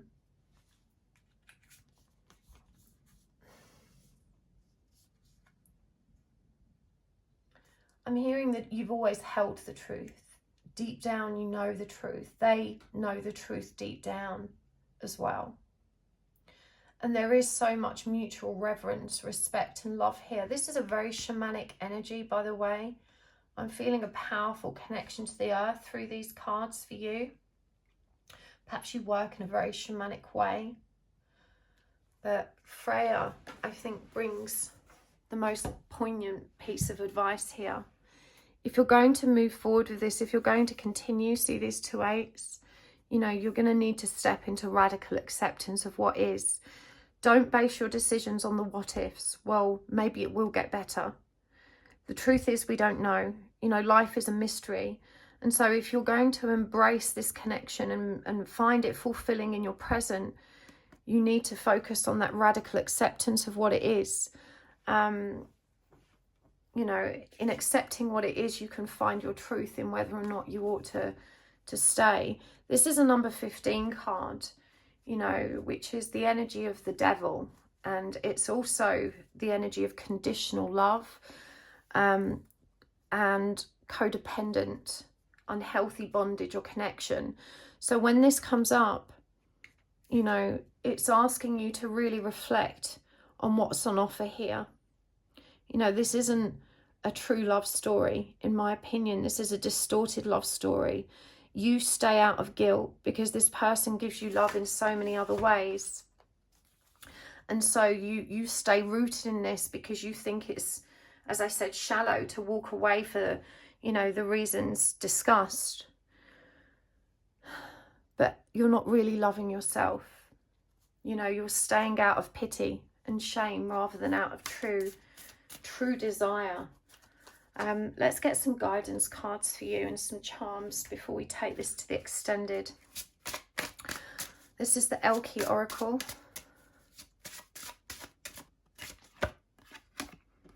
She who yearns, Desiree. Wow. She who is present, Taraz. And she who frees, Carly. I'm going to get some more tarot cards as well for your guidance. The Ten of Cups in reverse. The Queen of Pentacles in reverse. The Ten of Wands in reverse. And the Two of Swords. And let's get some charms as well.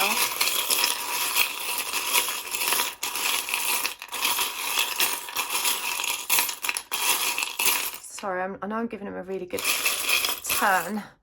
The same ones keep coming out. I don't know if, I guess that's just the way it's meant to be. But let's grab a handful. We'll keep that one that fell out as well. We've got Loners Club. We've got the Bumblebee. We've got Black Like My Heart. We've got the Record Player. We've got I Believe. We've got Good Vibes. Sad Songs. And Love Hurts.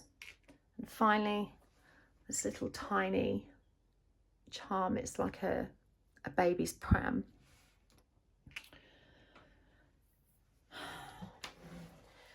I'm hearing your person doesn't have children. This could be a bone of contention for some of you. Maybe you have them already, or they have them already. One of you wants them and one of you doesn't, or, you know, you can't because, well, there's not enough action to support that occurring. I just get the strong feeling it's not you, that it's actually this person, and that's maybe an obstacle for them. She who yearns, Desiree, yearn, longing, pine for. As guidance, pile 2, I feel like this is really relevant. You know, you long to be made to feel divinely feminine and desired. I think you have to be honest with yourself about how much you miss this, and also make peace with that. You know, come into acceptance. It's okay. It's natural. It doesn't make you a bad person. And I'm also guided to say, if the love here was powerful enough, even though you may still yearn and long for that, I don't think it would be as challenging for you. Many people live in sexless relationships very happily and very comfortably because the love they share together and that companionship, and the blank piece of paper's come out the charm bowl as well. You know, the companionship and what they share together is enough. And it just doesn't feel like it is here. And you're thinking, well, that, you know, the lack of seductive energies here are the main part of the problem. And again, I don't think it is, because you don't desire this person either. You're not feeling that spark.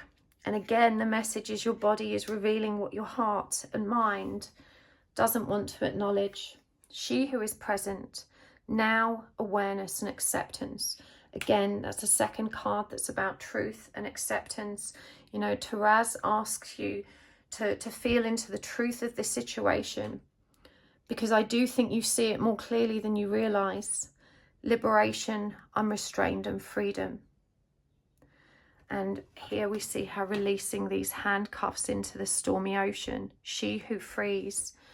You're not a bad person for moving away from a relationship that doesn't satisfy you.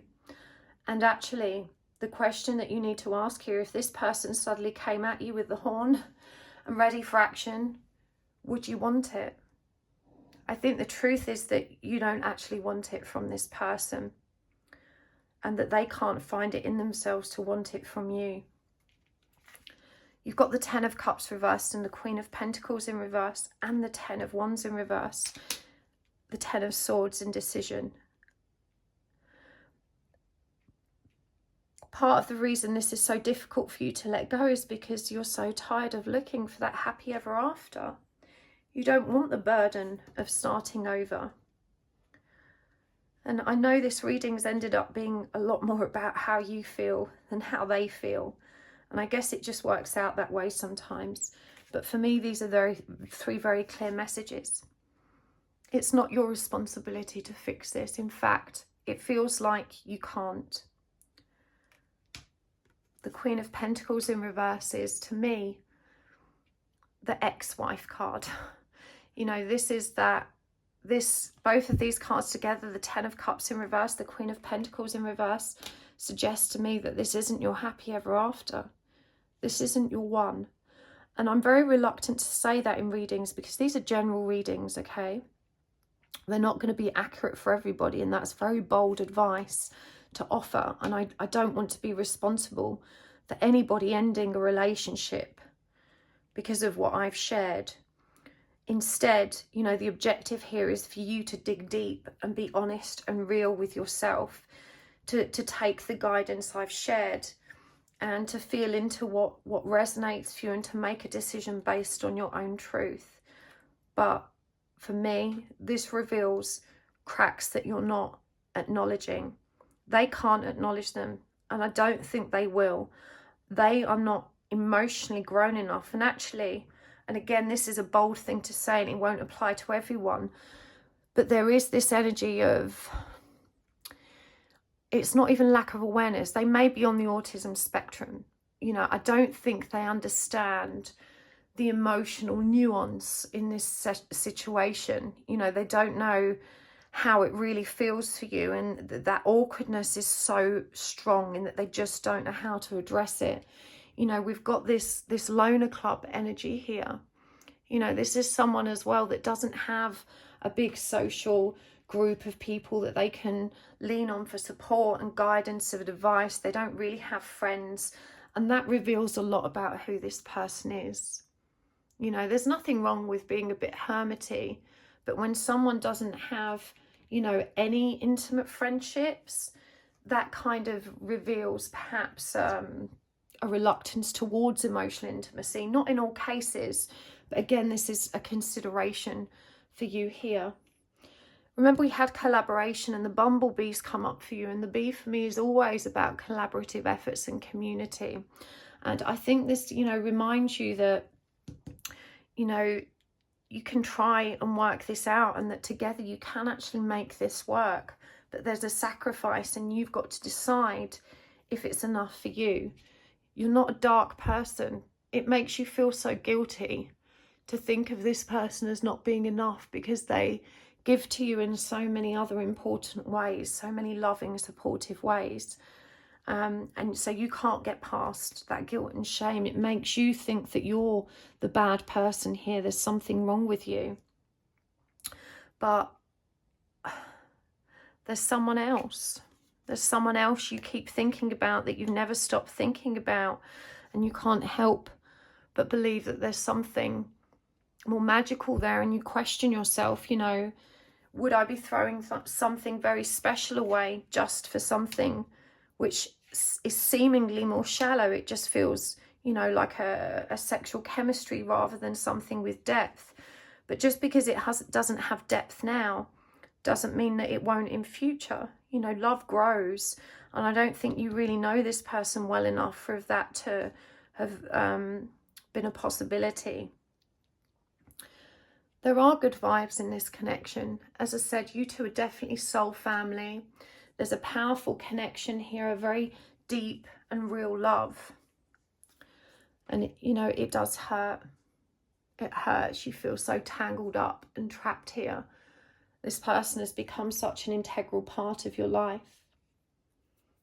The blank piece of paper.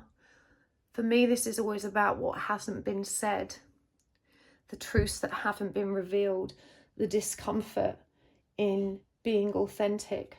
You've got two music symbols here as well, you know, sad songs, and perhaps this is how this person relates. But you're being asked to pay attention to the songs that are presenting here. This has been such an intense reading for me to deliver, as I said, very different from the kind of messages that normally come through. Please do comment down below and let me know if this was accurate for you. And I just want to send you a lot of love and support and remind you that the fact that you're still here, that you're so self-aware, that you have that ability for introspection and to consider how you're showing up and what more you can do, really demonstrates what a compassionate, kind and decent human being you are. The last thing I need to leave you with once more is to please release guilt. There is no shame in choosing what is right for you, and there's no shame in walking away from something that doesn't feel fulfilling. And it's not going to be the last chance for you. There's always, you know, as it says here, you know, with the bobcat, life is a mystery. You've got to trust that love will come around for you again, but maybe the real, passionate kind of love that you're truly looking for. I'm going to take this to extended now. If this resonated for you, I will see you over there.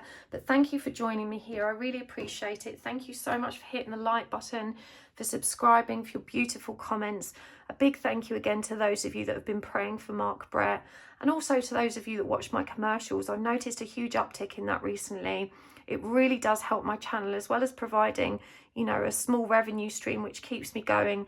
It also means that YouTube will promote my channel more because, you know, we're making the money. So I've noticed a ton of new subscribers this last week, and I appreciate you guys so much for clicking on those commercials. It really is the most perfect energy exchange and a very generous use of your time. So thank you so very much just for being here and for supporting my work.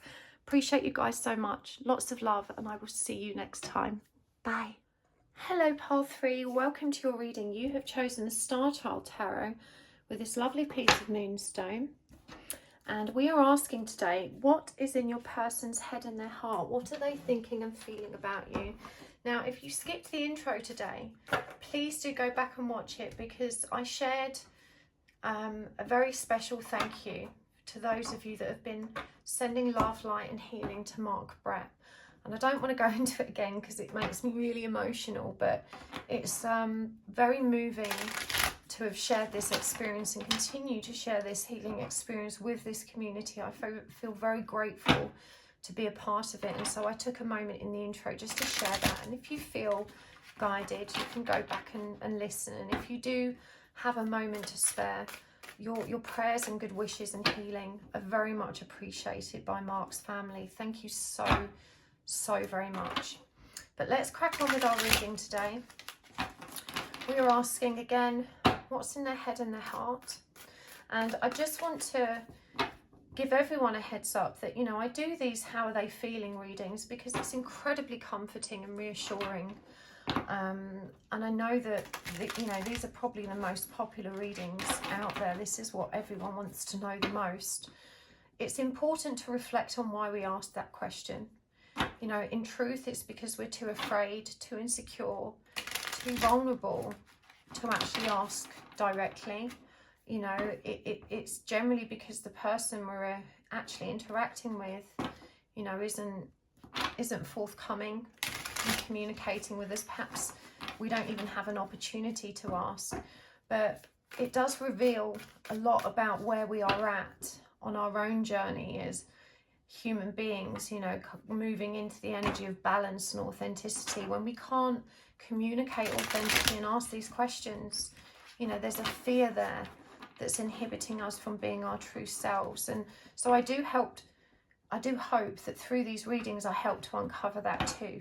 You know, these readings are as much about you as they are about your person, and that's how I'm guided to read. I do get a lot of heat about that sometimes in the comments. People will say that they find my readings triggering, and not everyone is ready for that kind of introspection or to face themselves or their own shadow aspects. But that's what I'm guided to do, and I'm grateful to have this space to do it. So thank you for being here. Let me know in the comments what you think. And let's do this. What is in your person's head? I'm going to start with the head, then we'll pull cards to their heart. We're going to get a ton of oracle cards and charms as well. And there will be an extended reading today also, if this resonates for you. I'm going to keep that one because it turned over. That's the Two of Pentacles in reverse. The Two of Swords. The Four of Pentacles in reverse. The Six of Cups. And the Star in reverse. What's in their heart? The Magician in reverse, the Page of Swords, the Nine of Cups, the Empress, and the Page of Pentacles in reverse. Let's get some oracle cards out for you as well from the Goddess Power deck.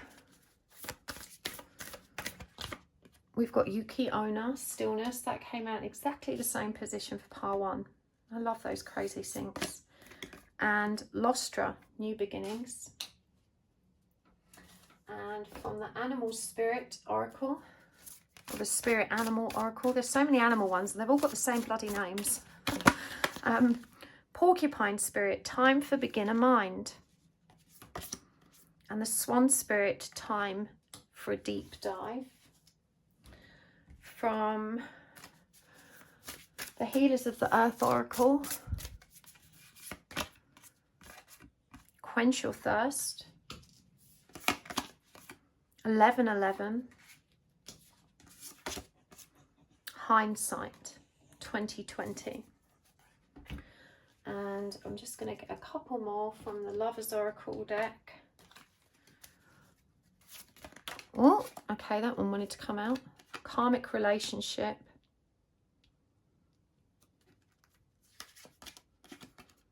I Like You. The Phoenix. One more. Twin Flames. Okay.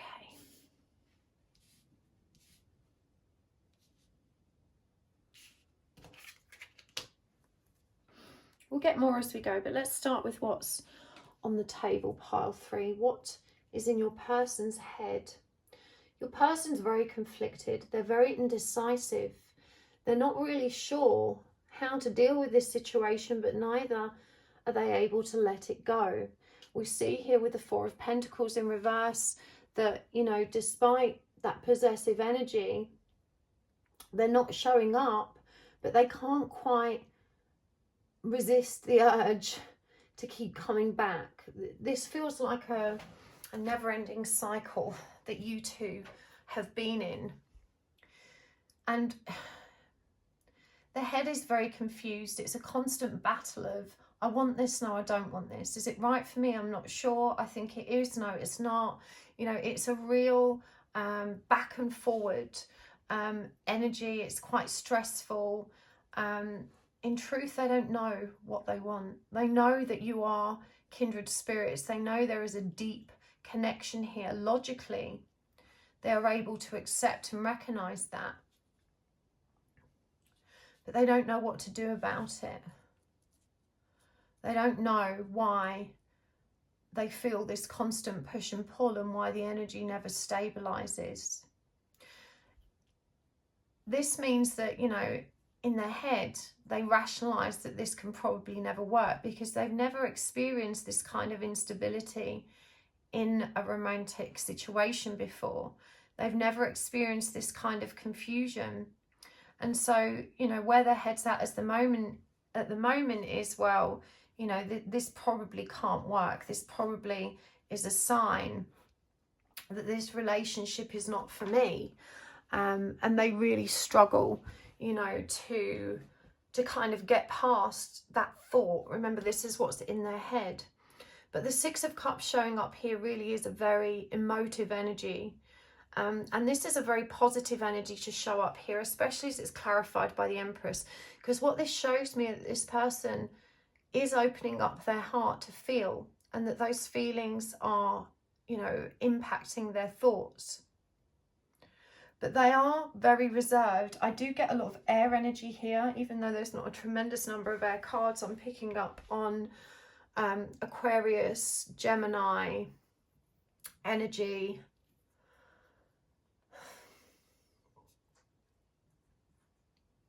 They're not as emotionally adept as you, but they do feel, they do have a connection to their own heart, which is often lacking in these relationships. So that's a really positive thing. This feels like a fairly highly evolved masculine that we're dealing with, but right now they're really disempowered and unsure of how they can create change. They know that if this is going to work, there needs to be a new beginning. And we've got two cards here connected to beginning. Time for beginner mind and new beginnings over here with Lostra, which is number 14. You know, that's connected to death energy, Scorpio energy, the resurrection. And we do have the Phoenix here. So I do feel like, even though at this point in time they're not very optimistic, there is this urge to kind of move this forward. Now, when we're looking at what's in their heart is kind of more pessimistic than their head right now. Again, they feel disempowered and vulnerable and uncertain. There is a desire to communicate here with the Page of Swords, but they honestly don't know what to say. They need to express their feelings, but I'm hearing that when they kind of practice this conversation in their head, it always comes across as being cold or unfeeling, and doesn't really do justice to the depth of what they want to communicate. And yet they just don't seem to be able to bring those feelings forward in a way that they can articulate. You bring them a great deal of emotional stability. They do perceive you as being very wise, and it feels like you have helped them resolve a lot of kind of a lot of things they didn't understand about their own emotional insecurities and also their own trauma. Now, we have karmic relationship and twin flames here, and I do feel that this person recognizes you as the twin and that there is a karmic in the background. I don't know that they necessarily have this context or understanding, but they do feel, again, this soulmate energy, this deep, kindred, serendipitous kind of connection between you. And they've noticed that when they are in your presence, life just makes sense to them, but more importantly, their heart makes more sense to them. The Empress coming up here, you know, especially with the head and heart aligning on these two energies, the Six of Cups and the Empress, this is beautiful. This is divine feminine energy, the energy of power, creation, and everything that is divinely and beautifully feminine. So they really do see you, you know, as this absolutely beautiful energy in their lives that brings them so much balance, harmony, stability. They love the philosophical nature of your conversations. They love that you two can just talk for hours and go really deep. You inspire them in so many ways. You know, they feel that buzz of excitement and enthusiasm for life, and it just rubs off on them in such a meaningful way. But again, you know, with this Page of Pentacles in reverse, clarifying, you know, what's in their head, that star, that reluctance to even wish for this to be better because they don't trust they can have it. You know, they're stunted from actually communicating in a way that can move this forward because they don't know what to say, how to say it, or whether it's the right thing. I am picking up the energy of pressure here, you know, because this does feel so intense, even though, you know, you've not necessarily leaned in a very expecting or demanding way. They know that this isn't going to be a flash in the pan relationship. And I do feel that this person, having come out of a really difficult karmic relationship, does feel a longing towards independence and solitude at this time in their life. And I think this is what frightens them, because they're thinking, well, I'm not ready now, but what if I miss the boat? What if I don't embrace this connection and, you know, I miss out because you don't wait, or, you know, if I don't move it forward. And that's what keeps them kind of coming back, because they genuinely don't feel ready. Again, there's this energy of solitude here that they really feel like they need to embody. And, you know, even for the feelings card, you can see there's a lot of very solitary, independent energy here, but also this beautiful balance and harmony that's described. But they just don't know what to do. You have taught them so much, and it's because of you that they've found, again, this emotional stability and this balance that makes them feel so much more alive. They've come through some very, very painful energies, you know, again with this swan spirit. You know, you two, when you get talking, you dive deep. You know, you really have this beautiful ability to just put the world to rights when you're kind of sharing, and it's almost like you just channel when you're in their presence. You bring them this energy of beautiful peace, and yet when that peace isn't flowing, it's like a very intense and overwhelming rush of energy that actually, you know, terrifies them. But yeah, they've never experienced a relationship like this, the ups and the downs, the highs and the lows, but that, you know, even though they're receptive to your love, it just feels like they're still learning some important lessons here with this hindsight. And it does say here, you know, lesson learned, isolate, realization and discernment. They're still figuring out who they are. 79. I feel like I need to mention that number for some of you. Obviously that reduces to 16, which then reduces to 7, the number of divinity. So, you know, this person's waking up and realizing there is much more to life than what they first perceived. We've got this 1111 card here as well, opportunity, timelines and pay attention. And I do feel that they're constantly kind of bombarded with signs and synchronicities about this connection. They do recognize the magic in it. And it's got, I like you here. Someone likes you, fun, flirting, want to date. And again, this is that page energy. You know, in truth, there is big love there, but they don't know how to express that. And they know that this I like you energy, this fun, flirty, more immature energy isn't enough. It doesn't, you know, communicate any substance. And so I feel this is, you know, this is a bone of contention for them. They can't really kind of stabilize that energy in terms of their feelings. The Phoenix, again, renewed transformation. We've got a lot of new beginnings here. What's this person's intentions? What's this new beginning about? What's the new beginning that they're thinking about and envisioning? We've got the 5 of Pentacles, the 7 of Pentacles in reverse, the 4 of Cups in reverse, and the 9 of Swords. So the new beginning is actually what's scary for them. And it does say here, changed mind. And I think, you know, this is what's probably frustrating you about this person the most, is that they do keep changing their mind. They don't know if they're coming or going. They don't want to reject you again. They don't want to reject you again. And they don't want to be rejected again, is what I'm hearing. So both of you coming into this situation with deep rejection, wounds and triggers, but they're scared to invest. They're scared to invest because there's still something that doesn't feel quite right.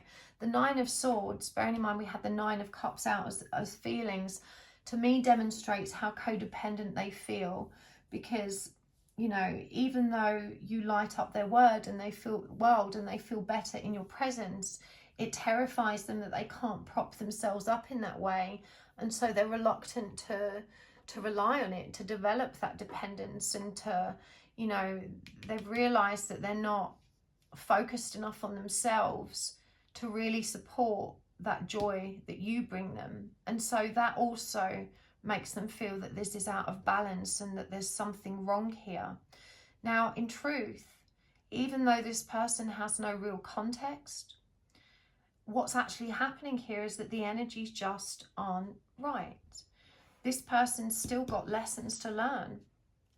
You know, they're still replenishing self. And actually, I think the new beginning that they really need to have is a solitary one, so that they can bring these energies back into balance and start finding that emotional fulfillment for themselves. So, you know, it's not that this person isn't receptive to your energy or your love. I feel like they very much are, but they're also recognizing that this isn't entirely in balance, and that actually, you know, there's a possibility here that they are, you know, I guess it just makes them feel vulnerable, like it's too risky. Because they're thinking, well, if I can't be happy without this person, what happens when I get rejected? What happens when it doesn't work out? I'm going to go through that painful ending again, you know, learning how to lose and let go again. And they don't feel equipped to be able to cope with that right now. We've got the King of Wands, Page of Cups, and the Six of Swords. So I feel this is, you know, probably the limit of how this person can show up for you right now. They keep walking away because they can't get past this I like you energy. They're terrified to take it to the next level. And yet they do show up in some very mature ways. You know, this is someone that's charismatic, does put the effort in, and is capable of really bringing the magic to the table. But they just can't hold it. And so, you know, they end up walking away again because that uncertainty keeps niggling at them. She who divines, Fatura. She who stands, Valencia, and she who thrives, Orchid.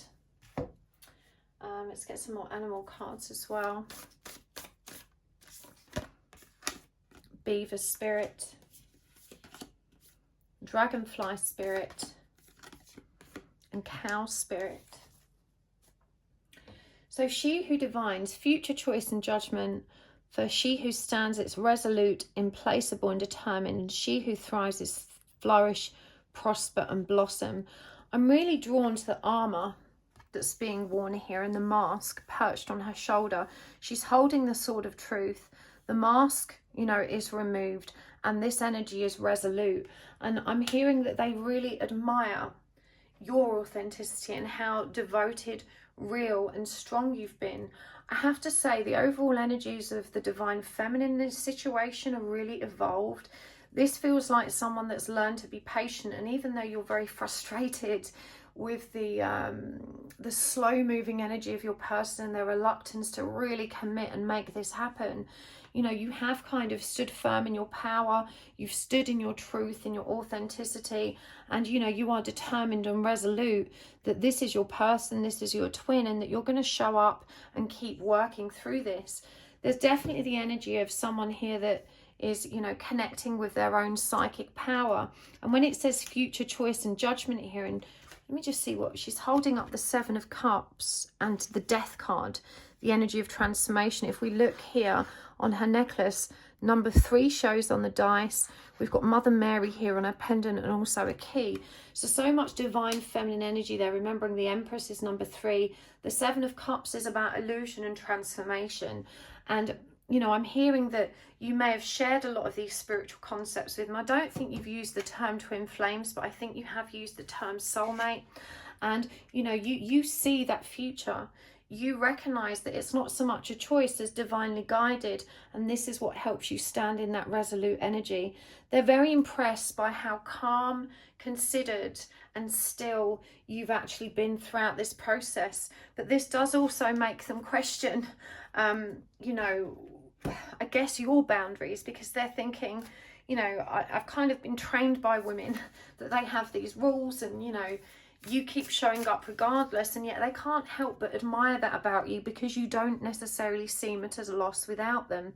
You know, they see you thriving and prospering. And again, I feel like through your own psychic ability and development, you're making real waves in the world at the moment. You know, you are transforming in this very divine energy, and it's so very inspiring for them.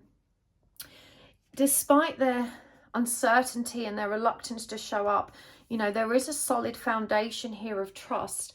This person really does trust you and value you as a friend.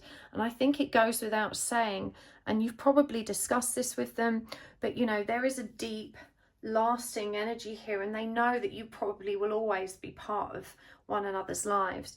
The Dragonfly Spirit talks about truth transcending illusion. Remember, we had the Seven of Cups showing up here in this card. and that is the energy of daydreams and illusion. Now the dragonfly, and this is number 22. I felt the need to say that. I don't know if some of you are waiting for that number or if it's significant to you, but dragonfly energy skims the surface of the water, and so I always see it as the energy of not really delving too deep into the emotion, and it contradicts this dive deep energy we've got with the swan. But again, it says the truth transcends illusion, and it just feels like, you know, that they have this fear. Again, it's connected to this mask energy, you know, that maybe your devotion, your committed nature, your idea that this is a destined soul connection is a kind of delusion of yours, that, you know, when that mask, when that idea slips or the illusion is shattered, that they'll be left high and dry. So even though they kind of trust you and they trust in this energy, they also feel kind of unnerved about putting their eggs in that basket, because they don't have the same kind of faith that you have. They're so very curious about it though. This person loves the spiritual nature of this connection. You know, this energy of the miracles are endless, and this timeline's 11:11 and them seeing the signs. They're really receptive to that, and they're always mesmerized when these beautiful synchronicities or signs pop up. You know, they definitely recognize the spiritual power and magic in this connection, and they really enjoy that. Divine feminine, fungi funeral. What a funny name for a card. Intensity and fruitful labors. Let's get some more cards from the Lover's Oracle. Coffin, stabbed in the back, the Grim Reaper, clock, photograph. So it's the betrayal in this person's past, and do you know what, that's come up in every pile as a theme today. You know, being kind of not magnetized to the past, but kind of being stuck with that past energy. And, you know, we've got this card again, Coffin, which is endings and new beginnings. We've got the Grim Reaper here about, you know, relationships being over in this heartbreak, separation and pain energy. And I just don't feel that this is actually related to you too. For me, this feels like the energy coming in from the past. And it says here, you know, time to heal. It takes time, it needs time, and that, you know, healing moves in cycles. It does say missing you, you know, nostalgic, looking at old photos. And so it does feel that this person is very much still tangled up in that, you know, the karmic nature of their previous experience, and the, you know, dwelling on the pain of that. They lost a lot, I'm hearing, in this process. And I don't just mean financial losses, but, you know, they had to let go of how they thought their life was going to be. And that's been really very challenging for them. So, you know, they are not by nature very trusting, and they're not confident that they're ready to move forward. They're still twisted up and kind of, you know, stuck with a lot of concerns, insecurities and fears associated with what they've been through. I feel like they met you either during this separation or not long after. So they haven't had a lot of time to actually, you know, I guess recover and to heal from what's happened.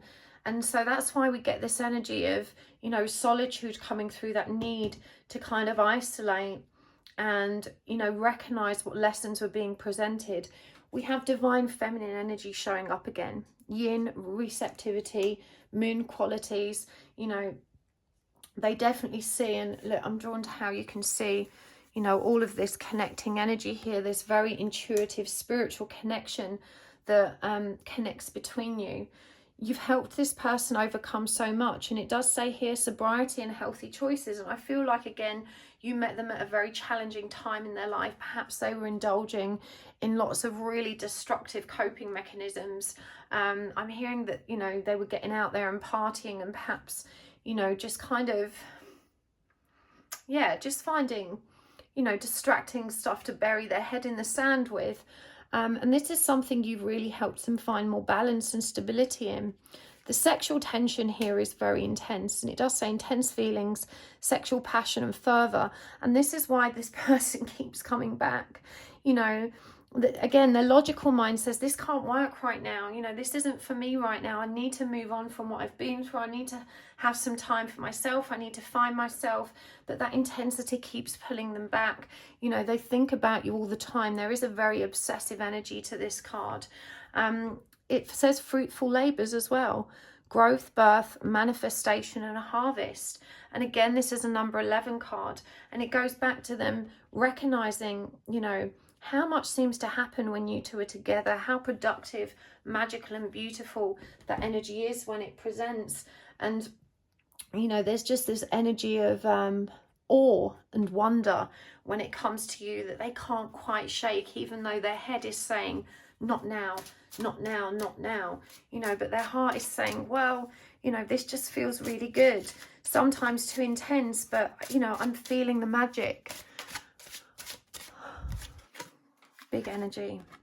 She who persists, Jocelyn. She who regrets, Eclat. She who forgives, Elixir. And she who sees, Makita. These are such interesting energies. Again, this person is so very impressed by how resolute you are and how you manage to remain present, determined, persistent without actually being too intense or, you know, really kind of being in that off-putting chaser energy. It does say battle, victory and bitterness and she who regrets. And I'm feeling that they really do struggle with these ups and downs because it leaves them feeling so guilty. And even though you don't apply pressure or guilt onto this person when they move away from you, you know, they do know that this must be challenging for you. And they really admire the strength that you show in kind of, you know, holding the energy and working through it independently without having to apply that pressure and shame onto them. And it does say remorse, guilt and forgiveness with this elixir card. You know, they genuinely see how pure your heart is. And again, we've got Makita, observe, perceive and scrutinize she who sees. And they do feel so seen and heard by you. I'm hearing that even in your absence, this person just feels like you know them. You know them, you know how they're feeling, you know what's happening in their world. There's a very powerful intuitive and astral connection between you that I feel they're very comfortable exploring. You know, when you call them and say, I just felt like you'd had a bad day, they're always blown away and they love that about you. I'm hearing you pick up on their physical ailments even. You know, you know where to touch them and how to touch them, and that your presence is just so very healing.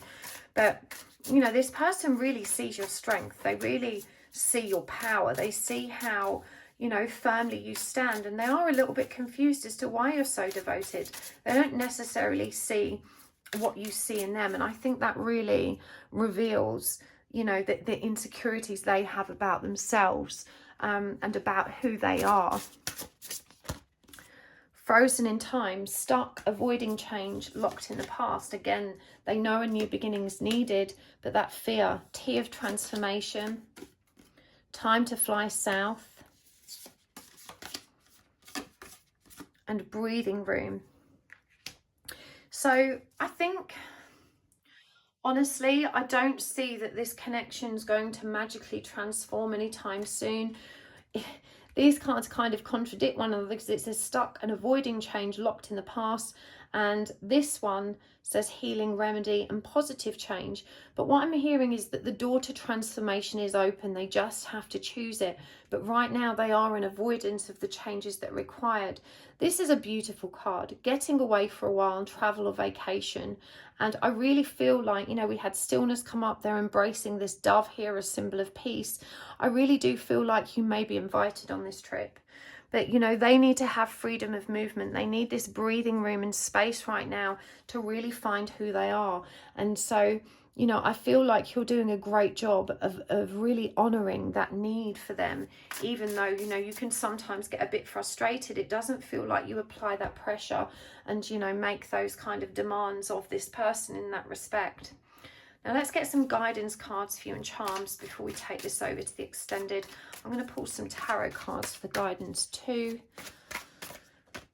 We've got the Seven of Cups. That's so interesting because that came out on the Oracle card. The Knight of Cups, the Five of Cups, Queen of Swords in reverse, and Justice in reverse. And from the Spirit Animal Spirit Oracle, Spirit Animal Oracle, whichever one it is. They're always listed in the description box below. We've got Ant Spirit, Turtle Spirit, White Raven Spirit, and a Panther Spirit. And I'm going to get a couple more of these Goddess Power cards.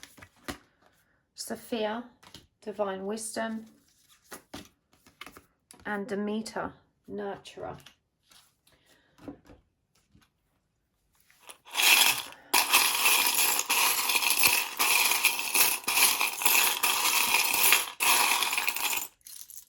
Okay, that's too many. I give them a quick mix. I keep getting the same ones out. I swear to God, in every reading. Right. Okay. No, they're all the same again. Okay, the Acorn. That one's not been out for a while. Now, obviously, there's just collective messages at the moment. Slightly bitter. Good vibes. The Little Clock. I'm a Stupid Baby. Bitch Spray. Diamond. Don't Overthink It. And the Record Player. So guidance for you, pile 3. Keep hoping, keep the faith is what comes through, and stay the course. When the Seven of Cups comes up with the Knight of Cups, for me, this is about trusting in your vision, trusting in your dreams. Remember, you're very intuitive. You've got this deep sense of knowing and understanding in terms of what's coming. What's really interesting about this Knight of Cups is, contrary to how we see it in traditional decks, she's not actually holding or offering the cup, but she's present and receptive to that energy, and the door is open. Come through when you're ready. I'm here. I'm not going to bombard you with offers, but the door is open. Come through when you're ready. You know, so this is really asking you really to continue doing what you're doing.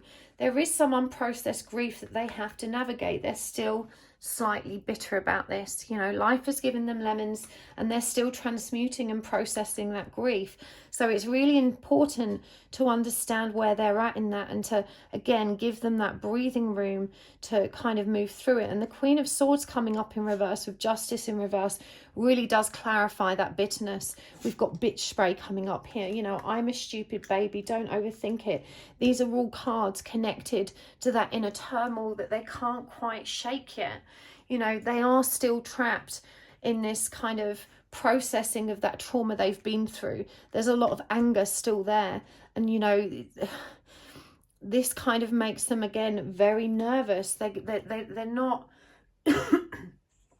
They're not necessarily entirely trusting, because even though you show up as this beautiful, understanding, trustworthy person, you know, they're just feeling like maybe it's too good to be true. But a diamond in the rough, you shine so very brightly. You know, the romantic in them is very inspired by the way you express yourself and by the way you show up. The guidance is very clear from these cards. Time to collaborate. Slow and steady wins the race. Trust in the magic, reclaim your power. You had a lot of repeating numbers in this reading: 44, 22, 66, 44, 11, 11. Lots of syncs, and I feel these are numbers that your person sees as well. You know, you've just got to keep working on this connection, collaborating when the opportunity presents, standing in your power, you know, like this Panther energy, and holding the energy of stability with the door wide open. I do feel you have moved into this energy of accepting them in whichever way they show up, you know, loving them however they present. And that takes such a great deal of strength, Divine Feminine, and is a real testament to how much you've grown through this connection. Music is important to you guys. you know, and maybe it's specifically vinyl, with this being the record player, older music that you're sharing and finding joy in together. And, you know, this, we've talked about new beginnings, and here we have the seed of the mighty oak tree, you know, the acorn, you know, trust, this is reminding me of the quote, oh, sorry, Pip, the day you plant the seed is not the day you pick the fruit. And so, again, this is about patience. Slow and steady wins the race. Stay facing true north, you know, keep generating these good vibes. But, you know, this is about trusting in divine timing. And I do think that, you know, the timing just isn't right for this, but it is going to happen for you. Divine wisdom and nurturer, you know, Demeter. You know, that is such a powerful energy. I encourage you to read about the Greek mythology around Demeter and her role. But, you know, the nurture, I think she's the mother of Persephone. And it's a, you know, she's all about growth and abundance.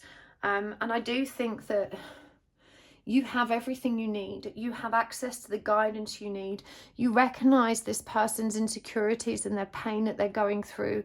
You're supporting them in managing that, and actually everything is moving in the direction it's meant to. You can trust in the magic, you can trust in this forward momentum, and as long as it feels good to you, the guidance here is to keep going. You know, you've got this, and it is a very collaborative process. You know, you've been up and down, round and round so many times. I feel like you've been on this journey yourself for quite a while. You were probably spiritual before you met your twin flame. You've already done a lot of growing, you've already done a lot of healing. And again, you know, it does feel like you're out there connecting in a very spiritual way to your community and the environment and the people around you. So you've just got to keep trusting in that magic. I just want to get a quick clarifier for reclaim your power, because that suggests there's something missing for you somewhere. So what is that? What power is it that you need to reclaim? We've got the Three of Pentacles in reverse. That's so very interesting. Now, this feels to me, especially because we've got this time to collaborate, when the Three of Pentacles comes up in reverse, this is asking you to consider where you've stopped working in a collaborative way. Obviously, you're being guided to do it, but reclaim your power, because this is where you actually shine. You're very good at bringing out the best in people. And, you know, you're being asked not to take a back seat in that respect. There's more that you can be doing in this world. This also connects to some kind of work pain that you've had in the past, issues with colleagues or something like that, that has put you off in working in a more community-oriented way. And so even though you're supporting the community around you, there's a very solitary kind of independent energy there. And I think you're both mirroring each other in that way. Again, they need that space, and you're taking that space in your work life. But it feels here like there's more magic to be what's the word, there's more magic here available to you when you actually reach out and accept the support of others, is what I'm hearing. You're learning to trust again as well, just in different ways. So I'm going to take this over to the extended now. Thank you so much for tuning in today. I really appreciate you guys being here. I hope this resonated for you. Please do comment down below and let me know. I love to hear your feedback, and once again, a great big thanks to all of you for being here and supporting my channel, for all of the likes, for subscribing, for the very generous donations you send, and also for watching my commercials. I have noticed a huge uptick in the number of you that are doing that, and that means YouTube promote my videos more. And, you know, I've seen so many new subscribers, and I just appreciate you guys so much. It means that my help, you know, finds more people who need it, and, you know, we're all in this together. So thank you for being here, and I will see you next time. Lots of love, happy souls. Bye bye.